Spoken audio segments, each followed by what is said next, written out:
makaangkon ba hustisya ang 36 ka mga biktima o kini mga nangaangol? Ang tanang mga timaan nagpakita mga kabos sila. Mayoriya nila mga trabahante. Naiuban diha mga subcontractor. Kay gawas diha sa grupo ni Enrique Rason na sige pang subcontract sa mga trabahante sa pipila ka mga aspeto sa operasyon diha sa landfill. Tablaho na ba lang ang ilang kamatayon? Doon na ba'y paglaom na makaangkon in taon sila justisya? Kung imong lang taon na sinahitabo sa mga biktima sa Bagyong Tino, natablara. Suma, pila na kabuan human sa Bagyong Tino on November 4. 150 ang patay. Doon na ba'y bisan usa na lang kakaso nagipasaka? Batok sa mga quarry operators, batok sa irresponsible nga mga developers, batok sa local government officials, batok sa mga national government agencies nga napakyas pagpanalipod sa mga mulupyo gikan sa pagkabanlas sa baha, gikan sa pagkalumos nila sa baha, gikan sila pagkalubong sa dahili sa yuta, na nakapatay ining 150 ka mga biktima sa Bagyong Tino. Wa. Kung nahilom lang, wa na ngay justisya. Hasta intaon ang mga tagtungod. Wa na paminawa. Kung sa makinangatan ining laing 36 nga nangamatay diri sa laing trahedya diri sa bukid sa Binalyo, sa Dakbayan sa Subo. Tablahon na lang sabi sila. Kanusa man ang gobyerno mo tinuod yung paglihok, paghatag o justisya sa mga biktima, sa mga kabos ng mga biktima. Kay kung milyonaryo pa ni ang naigo, mga bilyonaryo pa ni ang nadisgrasya, aduna na task force gitukod karon. Ang Department of Justice wala nang usmo na o paghipo sa mga ebidensya sa negligence, sa criminal negligence nganong napasagdan man yung problema na resulta na hinon sa trahedya.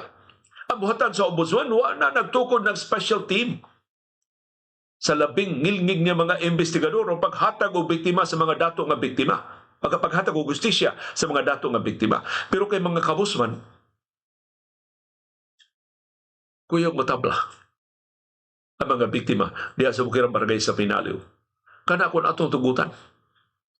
Unang mauhag ko sa atong mga mabuot nga mga viewers, ayaw dili ta muhunong sa pagpangay justisya para sa 150 na ngamatay sa Bagyong Tino na punag 36 karon nga mga nabiktimas Binalyo sa trahedya sa Binalyo. Kaya ang namatyan atong 150 pagpabaya nito. Ug naglaylay ng mga factors nga nakapatay atong 150. Ang substandard or ghost nga mga flood control projects, ang irresponsable paturagas lang nga pagkwari sa atong kabukiran, ang irresponsable nga mga ug illegal nga mga developers diya sa bukirang mga barangay. Nagtukod diyang mga Pinoyanan, namutol diyang mga kakahuyan, wa gini badlong nila. Wa gini baraw nila. And of course, ang atong mga local government officials na mo inihatag og permiso sa mga developers diya establish mga sapa, sa mga developers diya sa ngilits mga pangpang, sa mga developers sa mas motirasas na agad sa kinaibabuas bukid.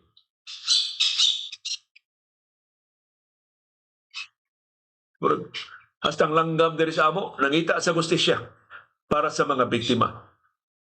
Wa na ba lang gyud mahimo? Wa na ba lang gyud mo barog para sa labing kabus dinhi sa ato? Palihog muawhag ta nagpakabana nga mga abogado, nagpakabana nga mga environmentalist, barog kininyo. Kamoy manguna mo. Tusihan ninyo unsay mga balaod nga nalalapas. Imbestigahan ninyo kinsay mga ahensya sa gobyerno o pribadong mga negosyante nga nakayatak ini mo mga lagda. Aron makaangkon ning taon og kalinaw ang 150 nga namatay sa Bagyong Tino o karon ang 36 nga nangamatay diha sa irresponsable na pagtumpi og basura sa Binalyo landfill. Kansang kumpanya giparag-iya sa bilyonaryo nga si Enrique Rason.